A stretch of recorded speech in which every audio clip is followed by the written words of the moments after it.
Hello, everyone. Welcome back to another episode of On Purpose. Thank you for committing to growing yourself, to personal development, and to making a positive change in your life. You know that on this podcast, I'm dedicated to bringing you incredible guests with amazing stories that hopefully you can relate to, connect to, and start seeing how you can find your passion and your purpose and start creating a meaningful and fulfilling life. And today's guest is not going to disappoint. First of all, she's an incredibly dear friend, so I can't wait for you to get to know her story and for me to go deeper with her. That's one of the reasons why I love these podcasts. She's one of my wife's best friends, so you're going to get to find out a bit more about that as well. But on top of all of that, she's had a truly remarkable journey, and she's now the CEO and founder of Live Tinted, a new incredible beauty brand that's changing the way we think about beauty. I can't wait for you to hear about how she describes that and how she articulates that, because she's amazing with words, and her name is Deepika Mutyala. Deepika, thank you so much for being here. I'm so happy right now. Thank you. Well, I'm happy right now because we have never sat together in an official, formal situation. Not that this is official or formal at all. But every time I'm here, which was yesterday, today, and again, probably tomorrow, you're always working and I'm always hanging out with your wife. Yes, exactly. So Deepika literally lives here, which we love, And that's the interesting thing, that I've not always been sure about my wife's choice in friends. But Deepika is the best. And I absolutely love you. Like, you're amazing. You mean so much to both of us. And I'm so happy you live in LA. Like, remember when we were like just messaging about it, and now you're here, and now I feel like you guys are like my family. Yeah. It's so great. Absolutely. We definitely are family, and we both see it that way as well. And I think you've made LA even more natural for Radhi and I. And I think that's really special, because I think finding family is hard, especially as we get older. At this age, right? It's tough, but you can always, there's an energy thing that I feel with people at this age that I don't feel like I had before, that I felt with you guys. Yeah, same. But I just want to take a moment to say congratulations on all the incredible stuff that's happening around Live Tinted. Thank you. I can't wait to dive into the story behind it, why the brand exists, what it stands for, and what it's changing in the world. You had this incredible announcement in New York, in the New York Times. It was on banners all over the city. I mean, it looked so exciting. Let's just start there with how exciting that day was, that week was, where all of this kind of became real. You know what it is like you work towards something for so long, and you have this like vision and hope that everyone's going to like just take it in the way that you want them to, but you don't actually know.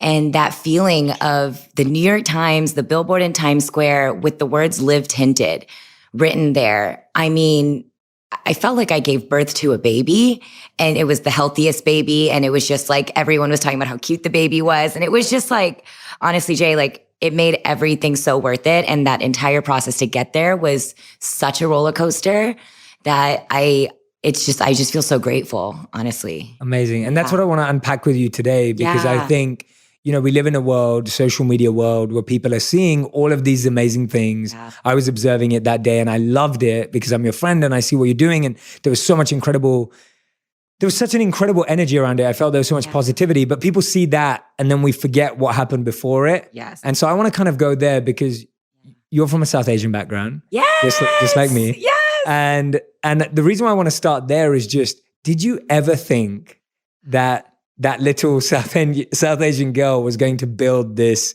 incredible big beauty brand?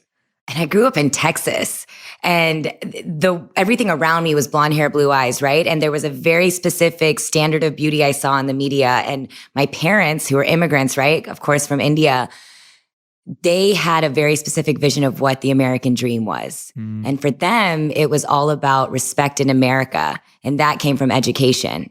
Education on education on education, degree after degree after degree. And for me, my vision of the American dream was really doing something that paved the path for others, because in America, you have the opportunity to do whatever it is you want to do. Mm-hmm. And that was like so stuck in my brain. So when you say like, did I ever think I was going to be doing this?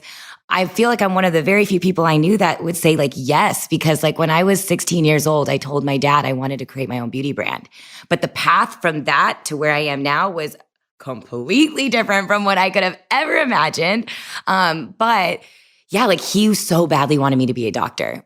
Because again, that equivalated to respect in America. And, you know, our whole family is in medical professionals in some way, stereotypical Indian in that way.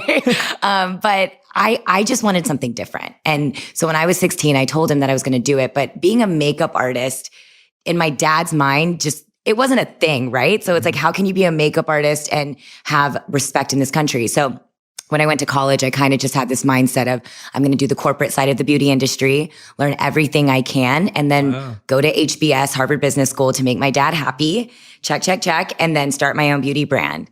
It did not go that way, but obviously, like, you know, life.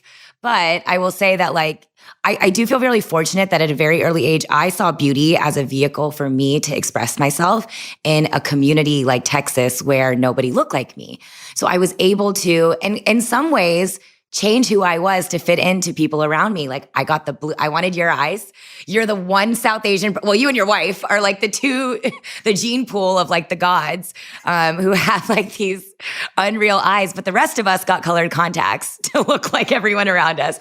I got the blonde streaks. I wanted to look like what I saw in the media and everyone I went to school with. And for beauty was like my way of just like self-expression. And so I was obsessed with it. Like I would stay in on Friday nights and do my cousin's makeup. And it's so surreal because I like talk to them now and they're like, it's so crazy that you're doing it.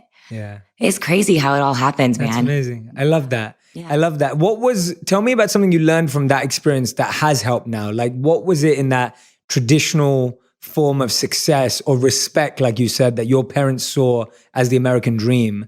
What about that definition has helped you and has been useful? Totally. Even though you've taken your own path and paved your own way? I think when you see the hard work that immigrant parents have, that when they come to this country, they feel like they have this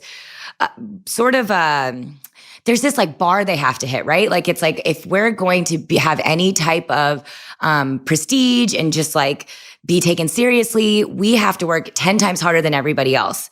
And quite frankly, I still feel that way. And I know we've had conversations about this, that like the reality is that being South Asian or a woman of color in general, like we're still fighting the fight. And I think the thing that I always think about and I tell myself is like, my dad's work ethic is of one I've never seen in my entire life. I mean, he talks about how he was literally like picking weeds in like India and like a village.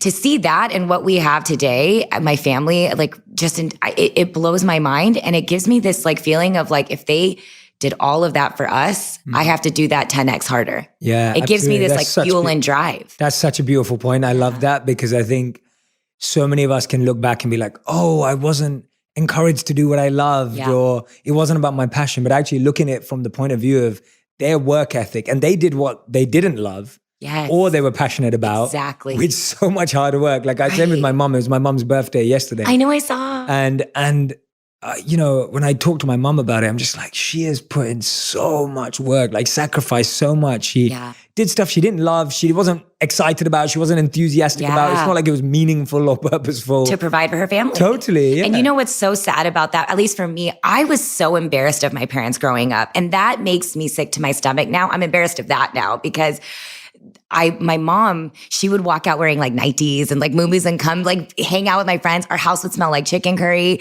And I was mortified to have people over because of that. I was like, Mom, like I want you to hide behind the scenes and like all this stuff. They're my number one fans, my best friends. And I now respect everything they've done for us.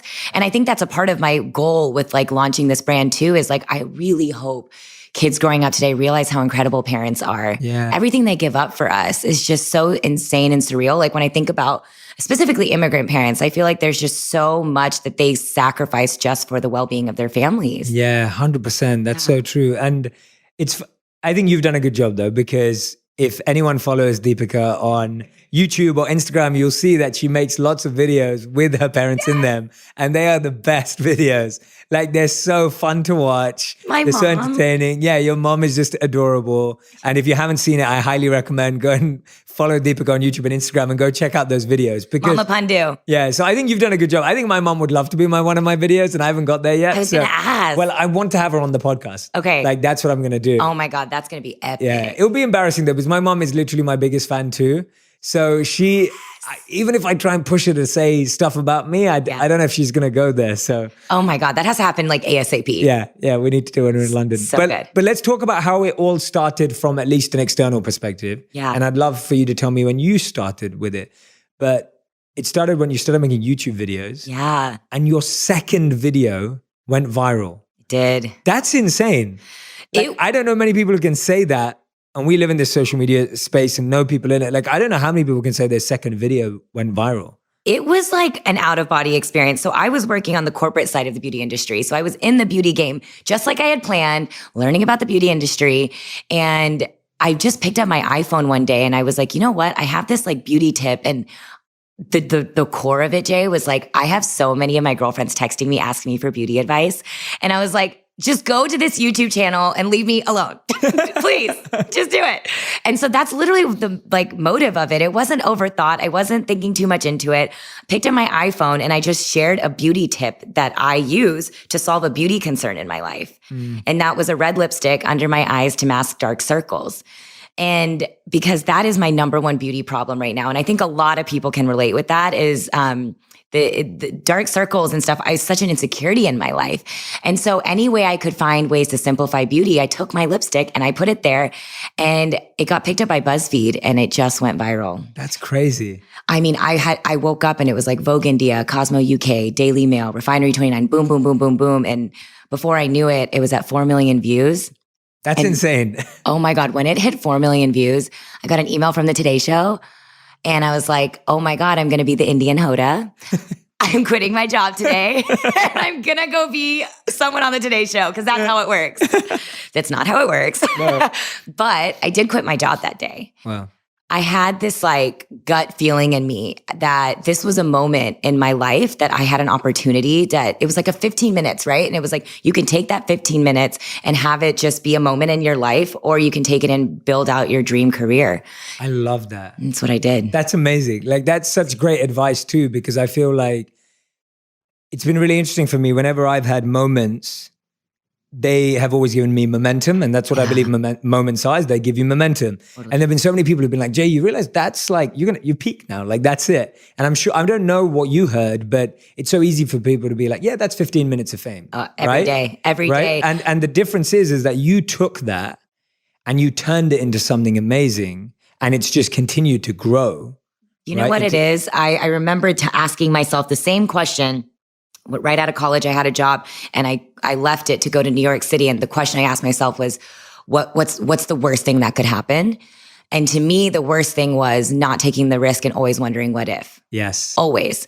And I knew that if I didn't just take this leap, like, people, for me, I always knew I had another option. I could go to business school. I could go get another job at a beauty brand. But when in life do you have, at that point, 10 million people watching a video about you as a beauty kind of like expert or authority in this space? And so I was like, you know what? I have to go for this. And I actually didn't tell my parents. I just quit my job because I know their mindset. You were in Texas at this time, right? Oh my God, I was in New York. I was in New York. Okay. But I just, in my brain, they would be worried to their core. And oh my God, I have to share this because it was so funny. I remember going home that weekend because I was in my brain, the emoji with like, it just like bursting out. That's how I felt. I was like, what now?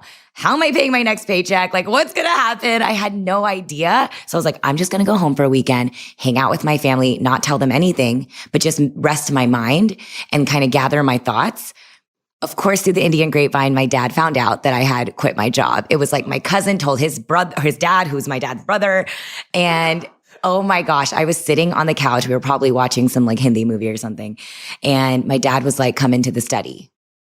I literally thought he was going to like take me to India, get me an arranged marriage. My life was over. I had all these like visions. And I walk in there and my dad, he hands me a check. And this is when I start to cry. I'm like tearing up. And he's like, don't think of this as me giving my daughter money. Think of this as me investing in a business I believe in.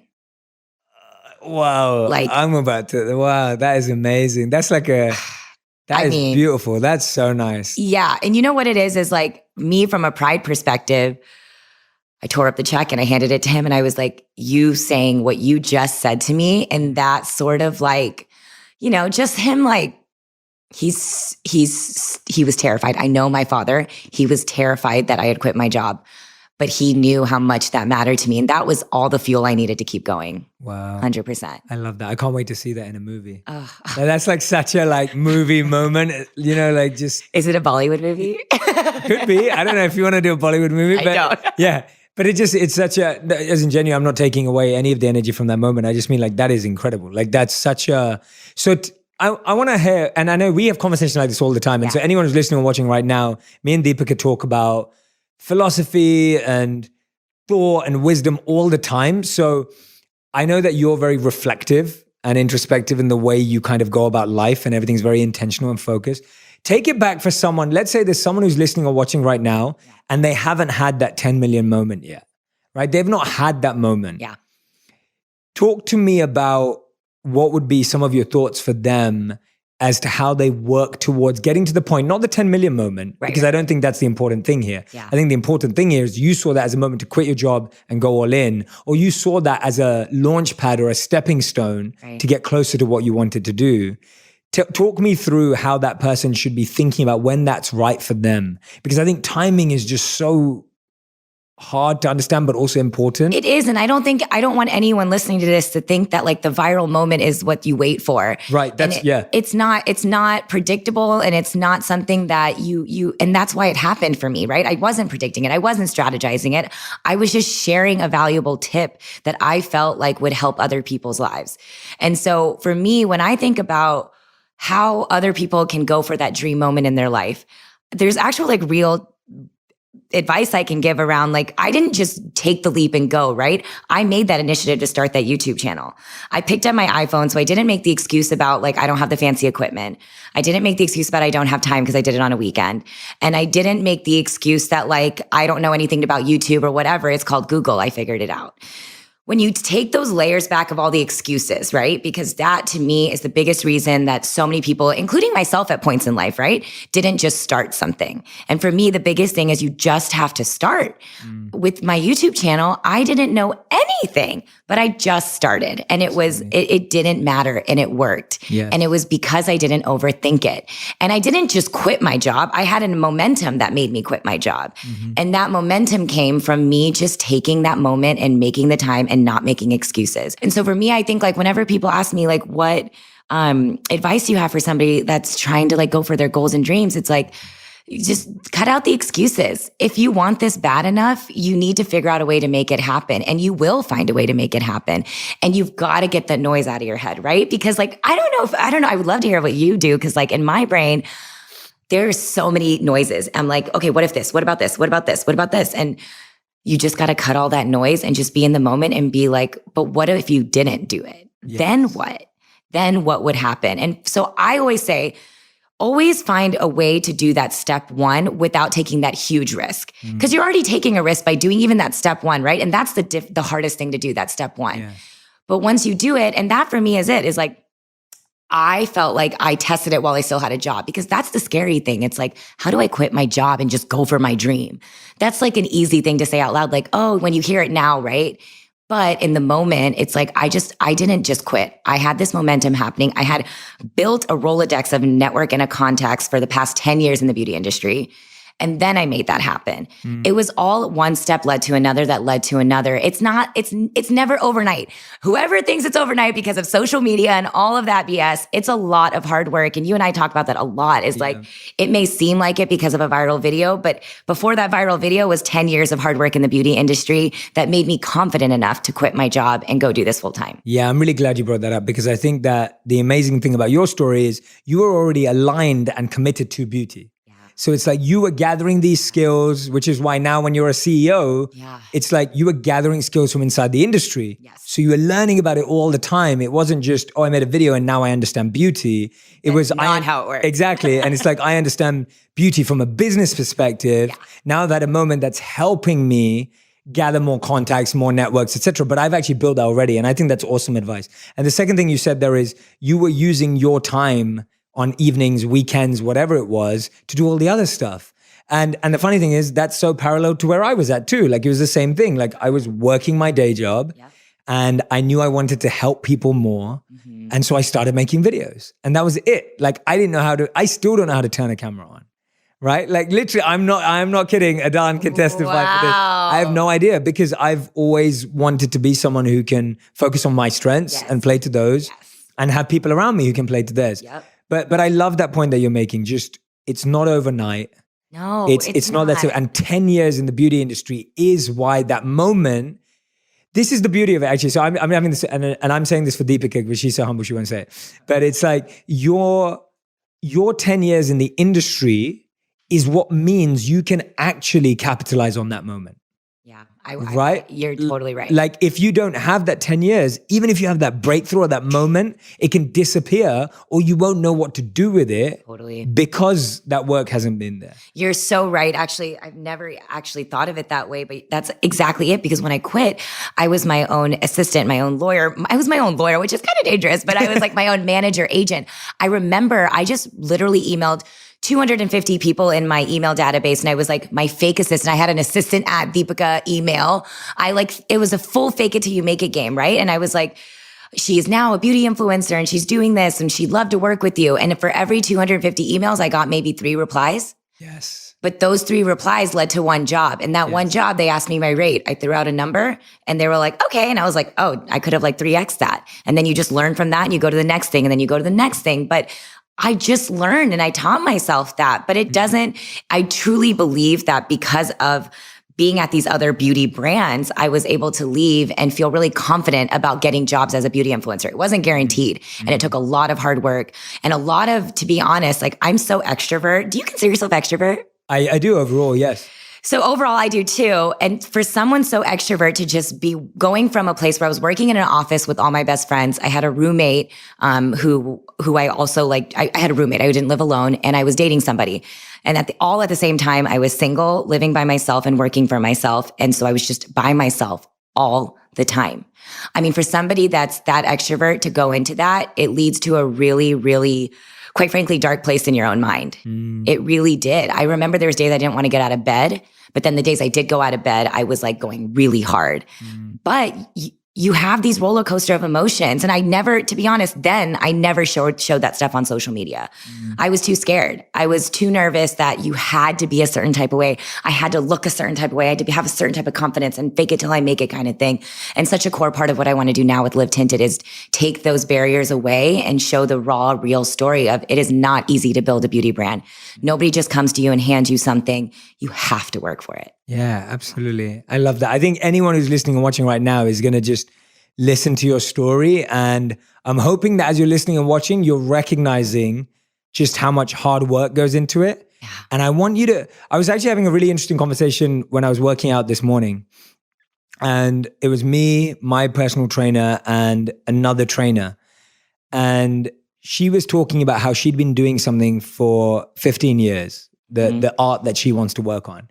And then we were unpacking that. And by the way, these two trainers are far fitter than I am. So they're always giving me like health tips physically. And then I'm talking about the mind and consciousness and all the rest of it. Love it. And she actually said to me, she goes, actually, now that I'm reflecting with you, Jay, she goes, I've only been all in for 12 months. So even though in her head, she felt like she'd been doing it for 15 years, when she actually reflected, she was like, actually, I've only really gone all in for 12 months. And I would really recommend that you measure whatever you're receiving based on when you went all in, not how long you've been studying a subject, not how long you've been thinking about it. That's actually a really great point, because even when I was working on the beauty corporate side of the beauty industry, it wasn't until I started working on product development for that company, I was doing product development, that made me feel like, wait, like maybe I don't have to go to business school. Maybe I can start this beauty brand, and maybe this company is my business school, and maybe I don't have to go that specific set path that I thought like I had steps pieced out for me. And it was those, I would say, yeah, like 12 a year, that last year of working in the beauty industry that made me feel a little more confident that like, maybe my path is going to be a little bit different. And so again, when that video went viral and I did it, it was like, to me, I never thought, quote unquote, being a beauty influencer would ever be a part of my job description. Like, I'm a businesswoman. I had that ego. I thought about my parents. What are they going to tell their friends? Like, oh, my daughter's a YouTuber. What does that even mean?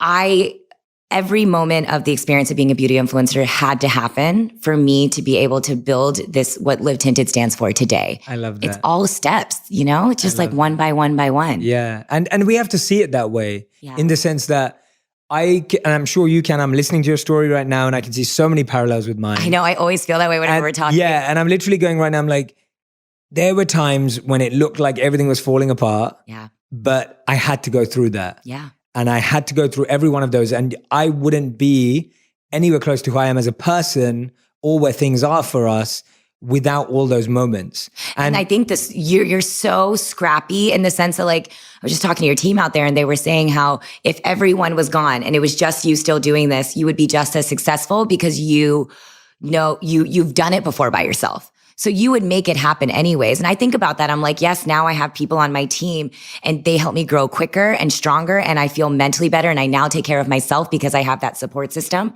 But I also know how to film a YouTube video. I know how to upload that video and I know how to be a businesswoman. And I think those skills of being able to have to do it ourselves helped shape us into like work as hard as we do now. Yeah, absolutely. I completely agree. I didn't even have a team until like 3 months ago. Like it's been so recent. Yeah.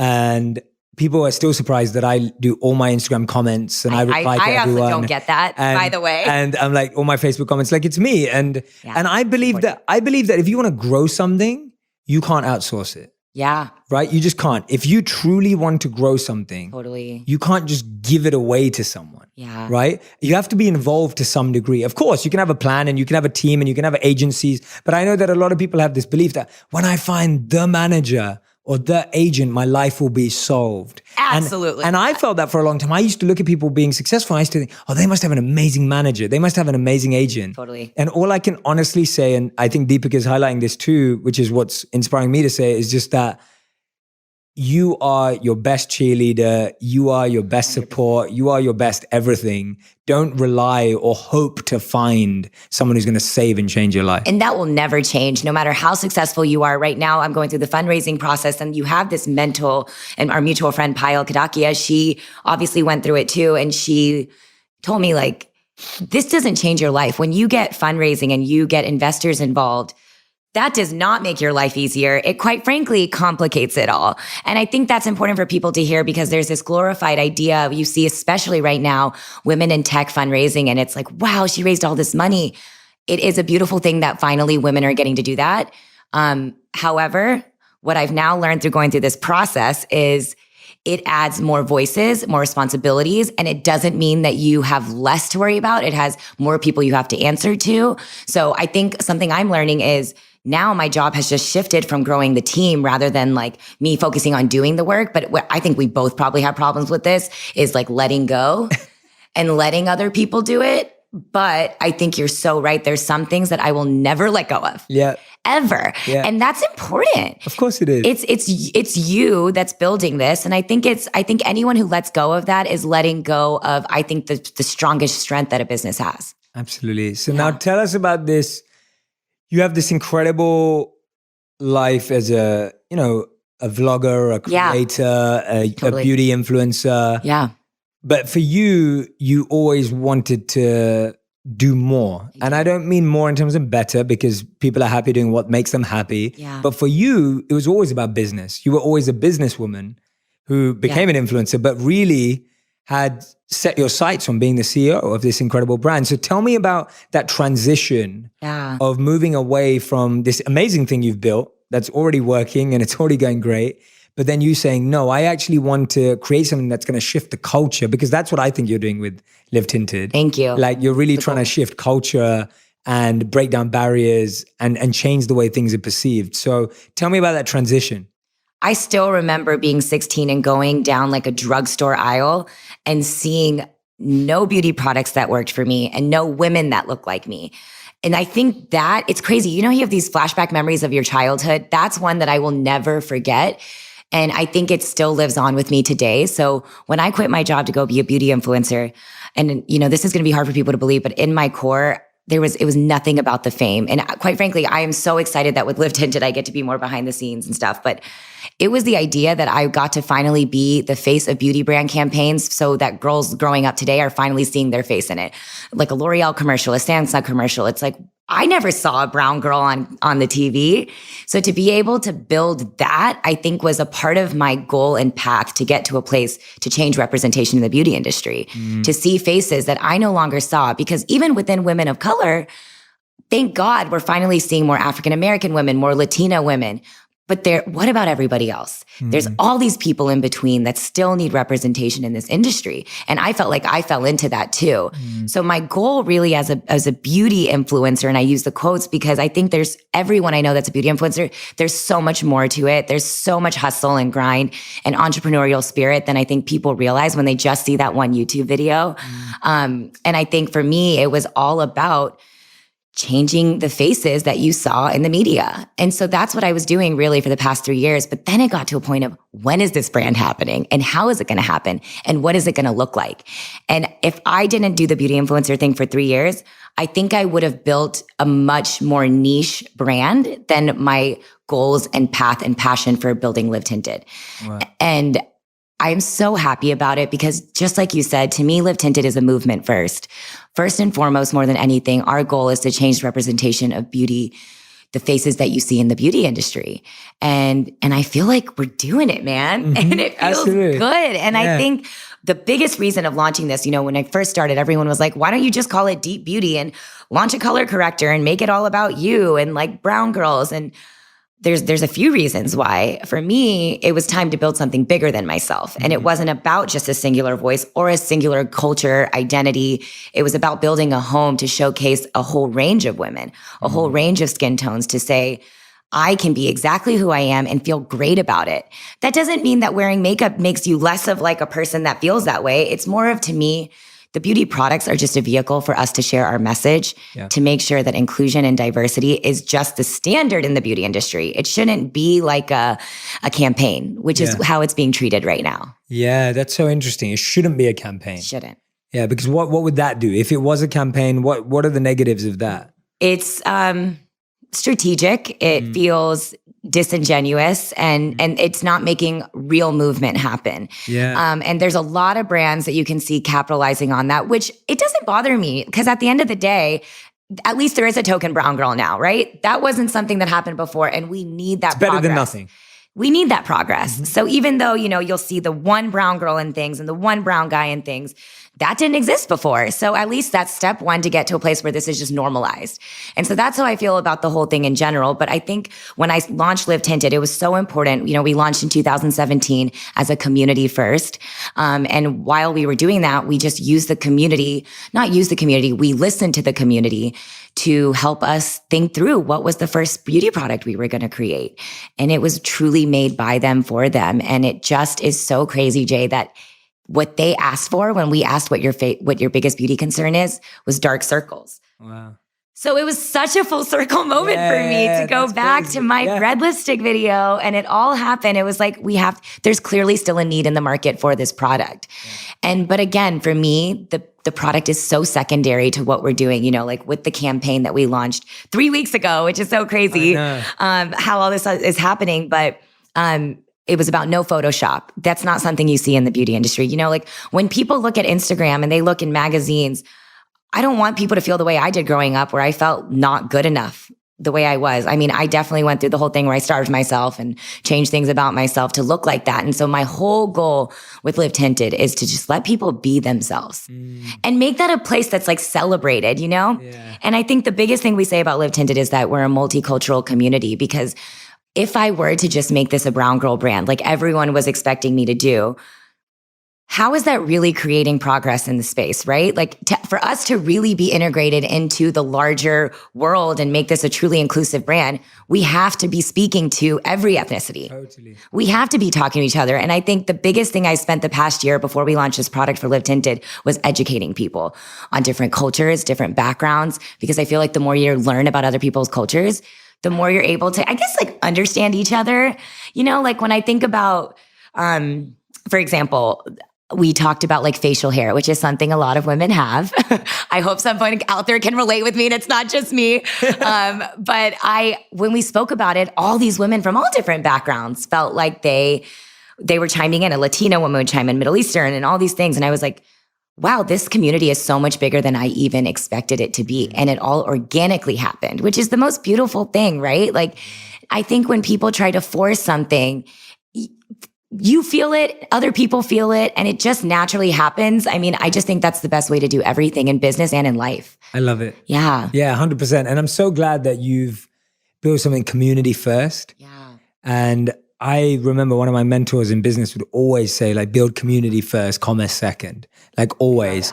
And he used to say it, and I was like, oh, that sounds good. Like, that sounds cool. Yeah. And, like, you know, that's one of those statements. But it was like, it's so true. It is. Because not only is a community, that's not just smart or strategic. Actually, what it is it's real. Because when you deeply get to know people's stories, your heart expands, your vision expands, right? Like, you don't become someone who's just trying to sell something anymore because you have a community first. See, if you start with commerce, you're basically thinking, are we hitting our numbers? Are we selling stuff? Is stuff being shipped, right? That's what you're thinking about. Yep. When you start with community first, like you have, you start hearing people's stories. You start hearing people's backgrounds. You hear about people's challenges. And then your brand becomes full of compassion and empathy and love and care, as opposed to being about numbers and stats and analytics. Even when you say that, it makes my like heart just like feel so good, because like I had so many tough times this past year. It was so many lows of thinking and, again, doubting yourself. Like it was a complete shift, right? Like and for me, I never like dreamt of being a beauty influencer, but I always dreamt of this beauty brand happening. So the pressure was like 10x. And I felt like, oh my God, like this is what I wanted since I was 16. It's happening and you have to do it right. But I had to get out of my own head and go back to the same scrappy mentality I had when I first started that YouTube video using my iPhone. Is you just have to start. You just have to start. And I'll tell you, like during those low times, it was literally this community that got me through it, because I would read their comments and they'd be like, keep going. Thank you so much. You're changing my life. You're making me feel beautiful with who I am. And when you see those comments, like literally when you're working at 1 a.m. and you're like sitting there on your laptop and it's a Saturday night, that is the energy you need to say, this is why you're doing something. And absolutely. I think that purpose-driven aspect of not just a beauty brand, just building a business it equals longevity. 100%. Because we're human. There's a real emotion that goes into it. And I think like, at least for me personally, and I don't know, this could be one of my weaknesses as a CEO, but I feel like I have empathy in building this business, and it sometimes is like not a good thing, but it's who I am. And I don't know if that'll go away, but I can't help but care. Yeah. And it's tough, right? Because when you're a beauty personality, I'm allowed to just be that girl. But when you're running a business, you sometimes have to like shift that hat and be like, okay, like let's think about this. Like what's going to be right for them and this and that. It's a weird balance of all of these things. Yeah. This is a therapy session all of a sudden, but I'm into it. I'm like, man, it's a lot. Yeah, no, it is a lot. And that's what I think is so beautiful when I'm doing the podcast and I'm speaking to someone like yourself. It's like, you've just had so many transitions in life. And transitions are the hardest. Yeah. And that's why most people never have them. And that's why most people live the same day over and over and over again and call it a life, because transitions are so hard. Yeah. Tell me about the doubts that came in your mind and how you overcame them before you got to building Live Tinted. Like, what were the doubts? What were the challenges, and what got you through? So we already know the community got you through. 100%. And I love that, because that to me, that's a successful entrepreneur. Like that, to me, that's a successful business person. It's someone who's living for their community and their why is so strong. But what else? What were the doubts that came up, and how were you able to strategically or internally start overcoming them?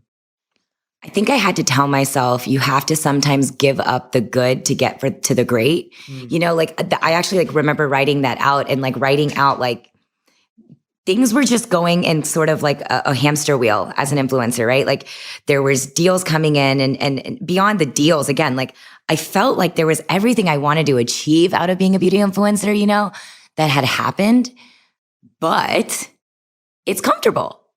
I had like a routine with it. I was, you know, in a flow of it, and I was growing on like my business with it and all these things. And it's really scary to go from that to, well, like I've had this dream, blah, blah, blah, blah, blah, blah, blah. Okay. So I would say for me, my biggest thing was that I knew that to build a company, I would need people. And so me taking this calculated risk also impacted other people's lives. That's a really scary thing. And I think for me, it was like, again, the same way when I was working at that company, and while working there, I started my YouTube channel, right? So while I was an influencer, I started Live Tinted.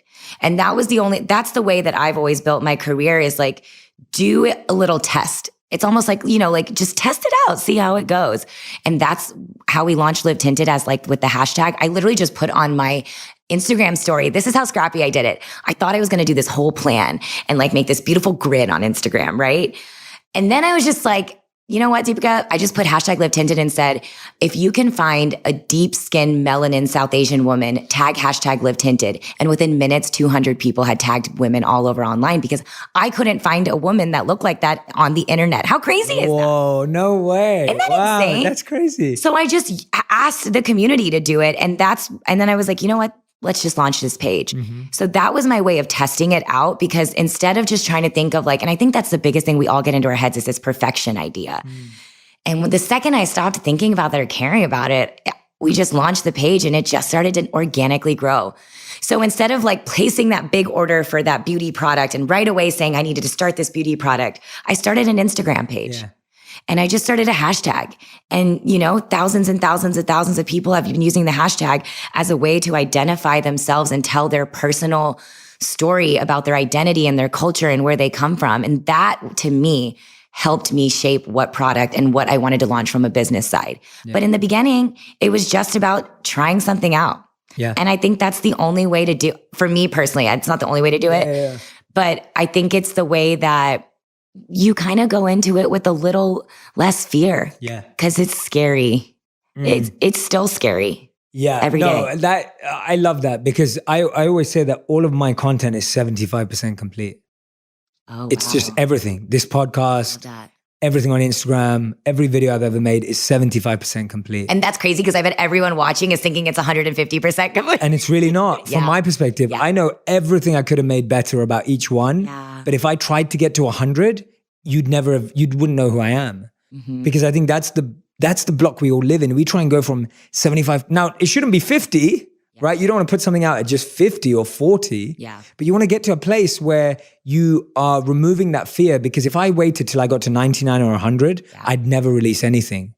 Because then you can just keep tweaking and keep tweaking and keep tweaking. And then you don't learn. And then you don't learn fast. Like waiting for something to get to 100, you could wait 10 years to launch something. At 75, you can launch 10 things in 10 years and learn from it and get better. That doesn't mean you're giving low quality. Like, just to throw that out. It's not that's not about low quality, right? It's not about bad quality. It's not like I don't think what I'm putting out is good quality. Totally. What I'm saying is that I'm not giving myself the pressure of perfecting. Like, there are times when I miss a word or mispronounce a word on a video. Right? And it's like, I'm not going to re-record the video for that, because at that time it felt right. And people can forgive that. And I think that's what I mean, that just creating something of high value and high quality, but not putting the fear of something that's actually going to block you from ever getting it to market. And I don't think any entrepreneur launching a business is ever going to feel like their work is 100%. No way. When it's your baby and you're looking at it, if you were waiting for 100%, it just would never happen. No, exactly. You can't think of it that way. You just can't. And I think about that even with when we launched our first product. Again, like there's so many things I wanted to do differently, but at the same time, like, you also want to put it out into the world and see how people respond to it, because you want to learn from that and grow from that and build from that. So the same way I started that with the hashtag, my YouTube channel, to the hashtag of launching Live Tinted as a community, I treated our first product that way too. And I mean, fingers crossed it's going well. Yeah, I think it's going amazing. Yeah. Like, it's awesome. And I love the branding. And I know Radhi was in the video too. Which is very fun, because Radhi doesn't love being in front of cameras. Which makes no sense, because she could be an IRL model. Let's be real. Everyone knows that. But it's amazing. And I love that it was very real. Yeah. Like, when I saw it, because I'd never seen it from what Radhi showed me when she was there with you, but I saw it the day it all launched 3 weeks ago. And I was just like, oh, I love the song. Like, I love the look and feel of everyone in the video. None of it felt pretentious. And I see beauty ads all the time. Like, we see beauty ads all the time. Yeah. And that's the point, right? Like, and it didn't feel like that. And I'm not just saying that because you're my friend. I'm saying that because that's how I felt. Thank you. And I was just like, oh, this is real. And I'm glad that I've just found out from which I didn't know, the release was scrappy. Yeah. Because I think it feels real and it feels authentic and genuine. But you know what? The thing is like, I feel like if we didn't do it that way, like, it wouldn't be what I want the brand to be. Like, think about, you just said it yourself. There is a million beauty brands out there. What is the point and purpose of just putting out another one? There has to be something bigger than a beauty product. There has to be something that you want to change. And that's in any aspect of whatever business you're building. What drives me and keeps me going is thinking like, we are actually making momentum in this industry to make it so literally it's not an option to not feature only one type of person in a campaign. It's not an option anymore. You have to make it so you're being truly inclusive. And I think that's what excites me more than anything, is that girls see themselves with quote unquote flaws, which to me are really just like the best parts about people. And I think the more that we share people's stories and give people voices, these are all women. That's why I think we've been able to grow at the rate that we have, is these are all women who have been dying to finally be heard and get their voices heard. And I think, I can't tell you how many investors, how many mentors all told me that I was crazy to want to launch it this way. I mean, so many. And I think that's one of those things that you should get advice from other people in your lives, of course, that you trust. But at the end of the day, it's your vision and your gut feeling that has to make the final call. Oh, that's so true. Has to. So true. And it's funny how that gut and intuition kind of gets quieter and quieter as things get bigger and bigger. It's so hard. Like, it's almost like as things get bigger, you almost feel like, oh, I don't know how to do this, so I've got to listen to someone else. I used to go to like 5 or 6 different people and they all had different opinions. And then that just added voices and noises into your own head. And it actually, to be honest, even during the building process, there was certain people's advice I took that was so different from what I wanted. So different.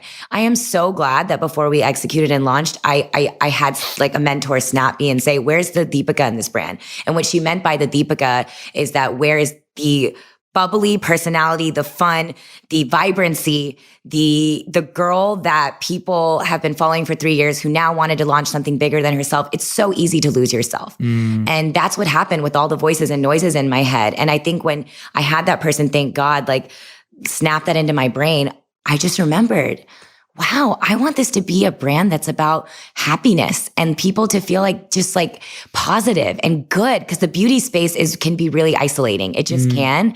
And I think, just the media in general can be isolating. If I can do one thing with this beauty brand and it's make one person out there, and I feel like you must feel the same way. If I can make one person out there feel like they can be exactly who they are and feel good about that, then like, I'm doing what I want to do. I really feel that way. It's really not about the beauty product. And I think that's the best part about building this business. I love that. It really is. I love that. Tell me a bit about the biggest things you think you have to think about for someone who's thinking of starting a business. What, if you had to say there were 3 things that I know have been really important to launch this business well, what have been those 3 big things? Apart from the obvious things like getting funding or whatever, but just 3 key core principles that you think have made a huge difference to a successful launch. The first thing that comes to mind is cutting out the noise. There's a lot of things that I used to do that I don't do anymore. And that includes people in my life that I now recognize. And this is why I basically live at this home, is because I'm telling you, if there is even an inkling in you that somebody is negative energy, they're negative energy. And you need to cut that person out of your life yesterday. And I've always been the girl that had a million best friends. And like, I love being around people. Like I said, I'm an extrovert and I thrive on other people's energy. But the wrong energy can take you way down the wrong place. So I would say the first thing is cut out the noise, and whatever that means in your own way, like the people, the distractions, the habits. I don't go out like I used to go out. I hang out with my family more than I ever have. And my close friends, I've really dwindled it down to a core group of people. And you have to. There's not enough. Time is so finite that I would say the first thing is cut out the noise.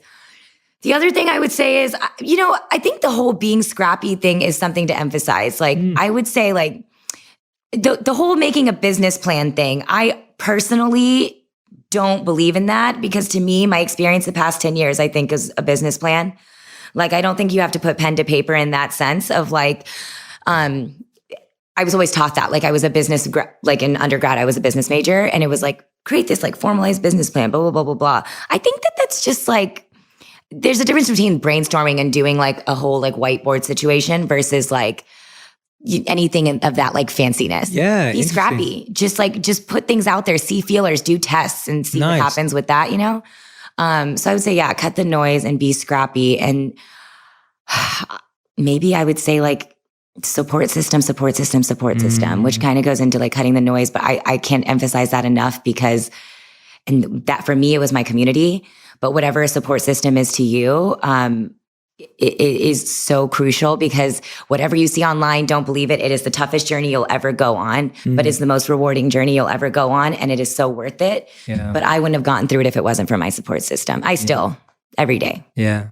Every day. Yeah, I was going to touch on that because I know we talk a lot about like the psychological impact of like starting a business, growing a brand, whatever it is. It's hard work. And a lot of people burn out, right? A lot of people get totally stressed, totally burn out, and they lose themselves in the process. Yeah. And you're so right. I think you've hit the nail on the head already, that just being around the right people, being around the right energy, changing your practices and habits to suit that bigger goal, right? It's not a sacrifice. No. Because it's supporting that bigger goal. Yeah. It takes a long time to realize that. Like, I will tell you, like, I mean, I talk to your wife and you about it all the time, is that like, there really is this, a difference that just the way you start your day can change the whole trajectory of your day. And, you know, I hear your videos and I like know it, but for somebody who doesn't practice it, it's so easy to pick up my phone and just start working. Yeah. And I think for me, like it really is a thing of baby steps, because the second you try to say, I'm going to stop drinking and going out and just like working out and eating healthy and try to do all of these 50 things at once, you end up doing none of them. Totally. Like, it's just not happening. And I think I was always that extremist. I'm always like 0 or 100. Yeah, Radhi was telling me that yesterday. I really am that person. I'm like, if I'm going to do this, I'm going to go all in on it. Yeah. Finding a balance in life is something I'm, by the way, still working on every single day. Yeah. But so important because, your mental capacity is going to be questioned every single day when you start your own business, and everything you can do to set yourself up for success is the key. But I will tell you, it's sad that the only reason I started caring about like self-care and self-love was because I felt like I had to do it for the company rather than for myself. If I'm being totally honest, that's truly it. And like the only reason I was like, I need to start working out again wasn't because I cared about my physical appearance. When I was an influencer, I probably would have cared a lot more because I was like, oh, I have to like take this photo. Running a business, it just wasn't something that was on my mind and something I cared about. But I started to realize I couldn't breathe well. I took like huge gasps of air and I had vocal issues and all of these things happening. And I was like, wow, Deepika, like if you want this business is only going to be as strong as you are helping run it. And that's what kickstarted me to start caring, which is quite frankly sad. You know, like self-care should not be something that you look at and think about as an afterthought or something you're doing to support another aspect of your life. Wow.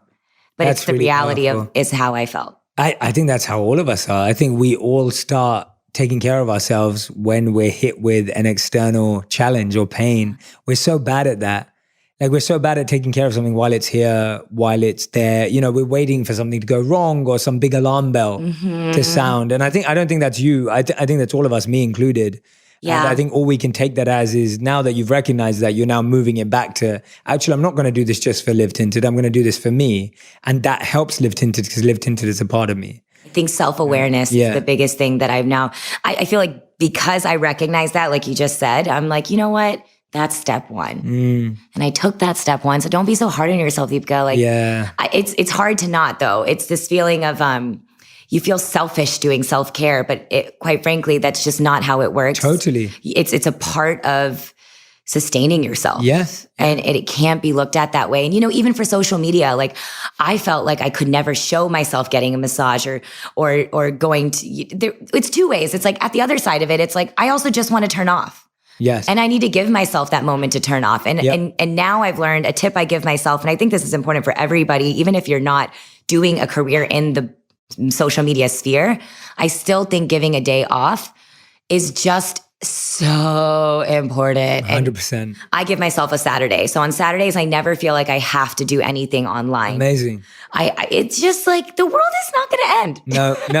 It's definitely not. It's definitely not. And I think we forget, like, I remember this was before I really had my exponential growth on social. So it was December 2017. So you were at like 1 million instead of 10 billion? Yes.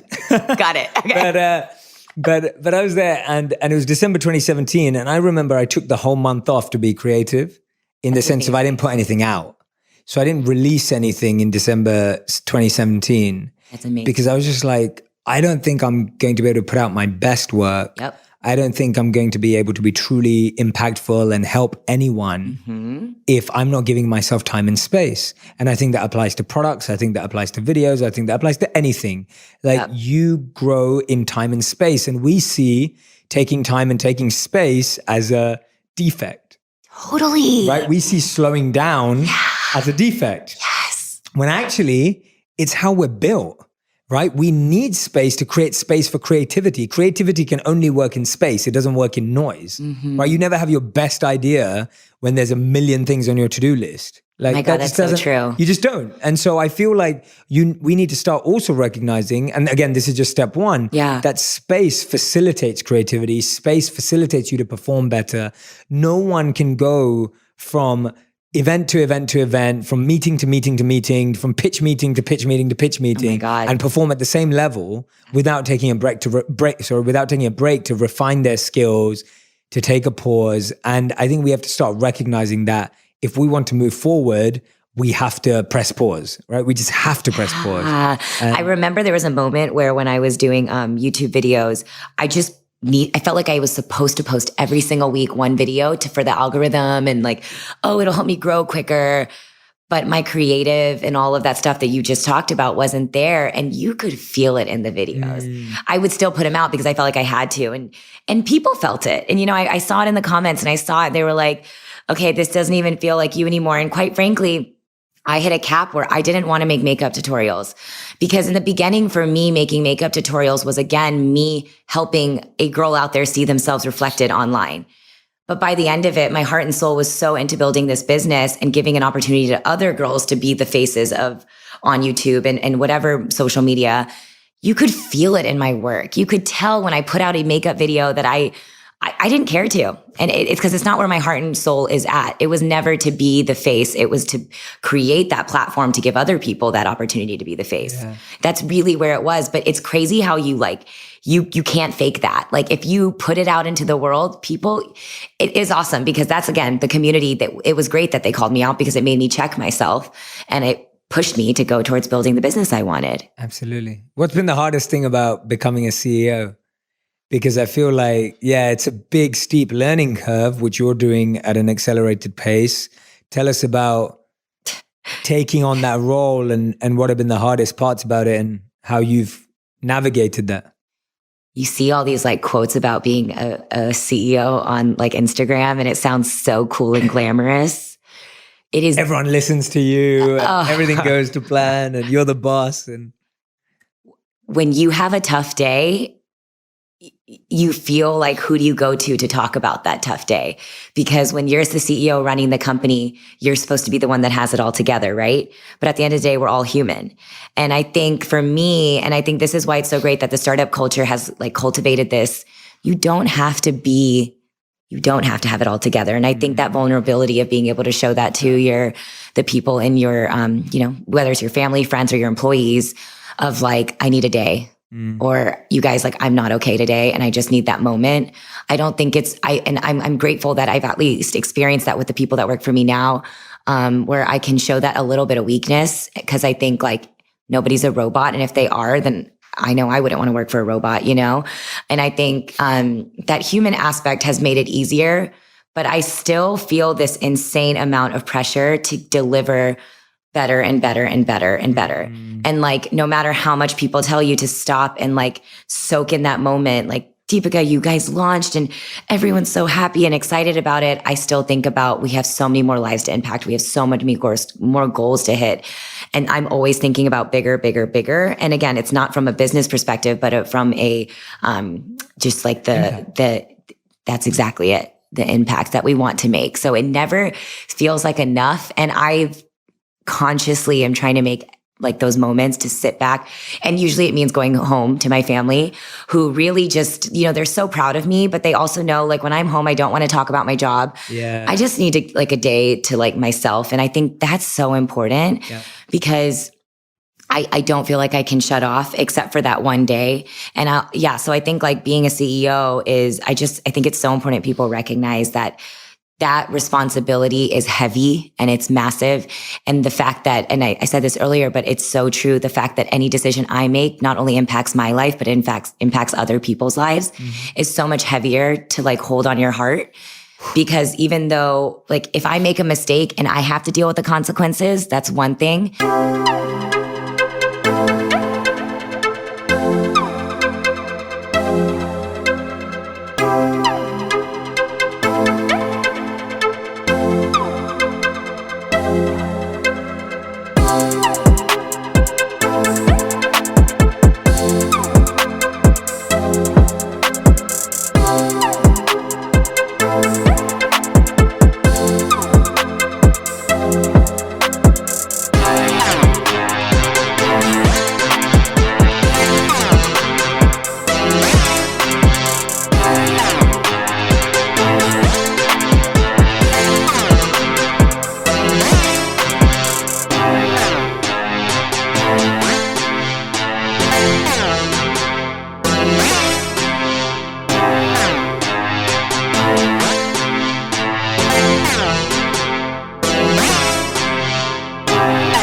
But if I make a business decision and we hire somebody, but then recognize that the business doesn't need it anymore and I have to fire that person, that's their livelihood at stake.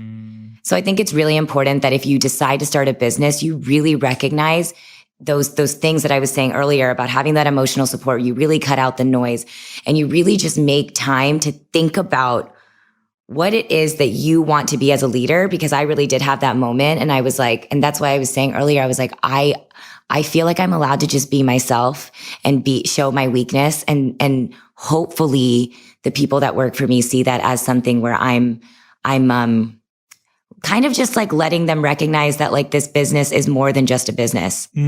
There's something behind it that matters to me more. And that's why I get emotional. That's why I care. And that's just the way I want Live Tinted to be run. I'm not saying, that's for every business, but for me, if it didn't have something bigger to it, I wouldn't want to be a part of it personally. I love that.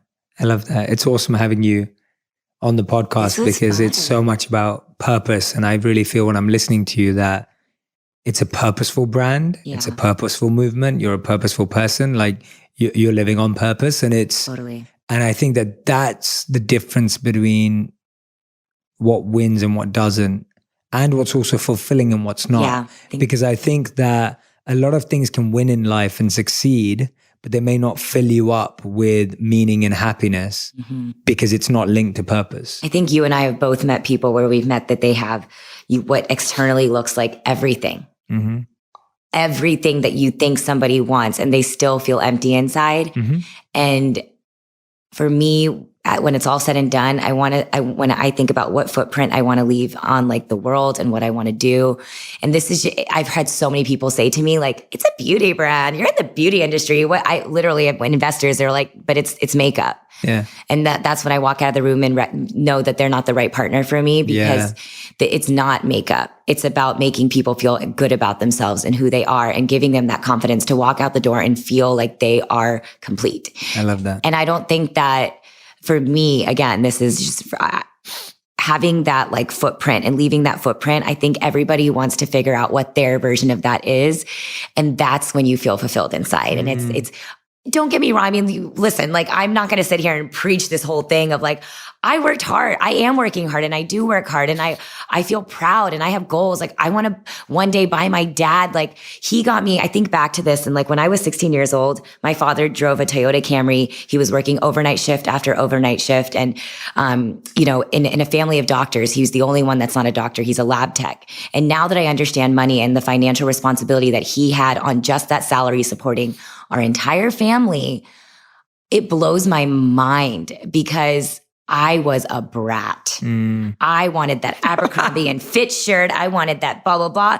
And I now realize how much we couldn't afford it. Yeah. But he never let me realize that as a kid. He gave me everything I ever wanted, everything I ever wanted. And, you know, I used to have this guilt, this like heavy guilt about it. Like, why was I that girl?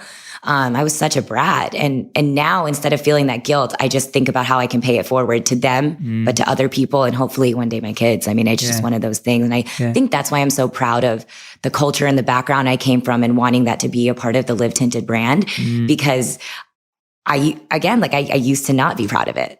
And it's so silly because that is the dopest part of who people are. It's that, absolutely, that identity. Yeah, but there is something about that South Asian community that doesn't have it. I know. And so I'm really glad that people like yourself And you are representing that so incredibly well and with grace.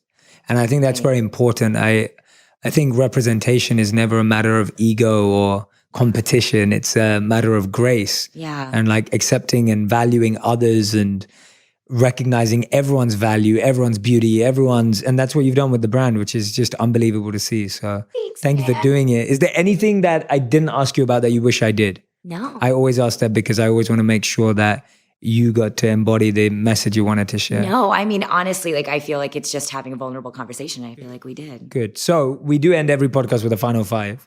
So oh my God. Okay. The rapid fire, quick fire. Are they the same 5? No. Okay, that would make it really easy. No. Because I've heard a lot of I know, they're not the same 5. Okay, so this is yours. Oh my God, okay. Okay, your final 5 starts now. Ideally, you want one word or one sentence answers. Okay. Right? One word or one sentence. Okay. So first question. Can Rodney come and sit next to me? I'm scared. No. Bye. What is your one beauty product you can't live without? Key Stick Live Tinted. Okay, good. That's very good. You know. Number 2, what's your biggest piece of advice for someone wanting to? Oh, no. I'm going to change that one because I asked you that earlier. What are the 3 biggest pillars of what Live Tinted stands for? Inclusivity, acceptance, and happiness. Okay. Question 3, what's one step in your morning routine that you will never skip? Now it's breathing. Nice. And I think a large part because of you in my life. I actually take a minute to breathe. Trust me, I've had to work on that myself. Yeah. Like that's like, I think that's something you have to do forever. Yep. It's like drinking water, right? It's tough. You can't. Absolutely. Okay. Number 4, when you're having a bad day, what do you do to make yourself feel better?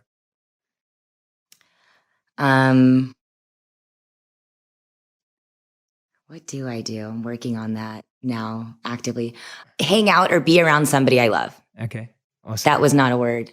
That's fine. That's one Rodney, sentence. just kidding. That's one sentence. Okay. That's one sentence. Okay. That's one sentence. And number 5, what would you want to be remembered by? I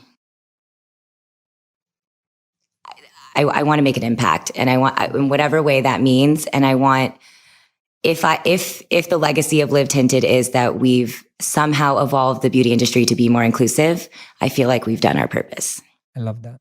Thank you so much, Deepika. Thanks for having me. It's so awesome having you on the podcast. We got to hang out. Yeah, this is great. We actually got to hang out. But if you don't already follow Deepika, please go and find her on YouTube and Instagram. Of course, go and follow Live Tinted as well on Instagram. Yeah. Anywhere else?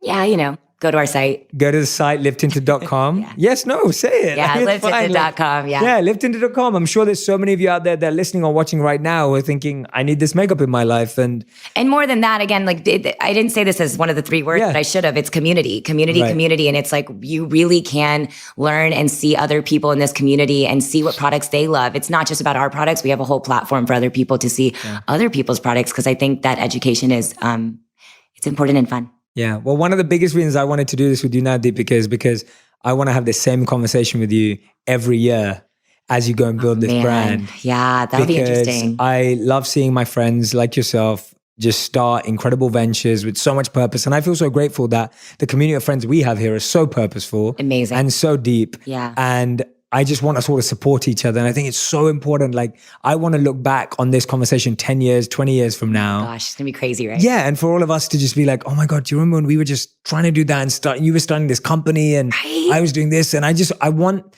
to have that. And that's what I'm saying, that start supporting your friends right now. Yeah. Like wherever you are in the whole same space. Agreed. Just start supporting your friends because there is room for everyone. Collaborating is way stronger than competing. Totally. And thank you so much for being an amazing guest. Thanks. I genuinely hope anyone who's listened or watched this is going to go back, make a ton of notes. And I hope that you're going to go and find out how you can actually apply some of these principles. I think Deepak has set out so many great gems, like so many great moments of great advice that I think that are going to help you. So if you're in the process of building your startup, if you're in the process of building your side hustle, like if that's where you're at, listen to this podcast again and take in, what do I do right now? Where do I go from here? Don't worry about the big dream. This is a 10-year dream in the making, right? It's not about starting the brand tomorrow. And there's still 10 years and 20 years to go, Totally. And it's not about starting the brand tomorrow. It's not about building the product you wanted forever tomorrow. It's about doing each part, each step of the way. That's what this story is all about. It's each step of the way. Every step has its use, has its purpose. And that's going to help you build an amazing, amazing life, career, and most important, impact. So thank you, Deepika. Thank you so much. Thanks. Loved having you on the show. Make sure you guys share anything that Deepika said. Please share on Instagram. Please share on Twitter. Please share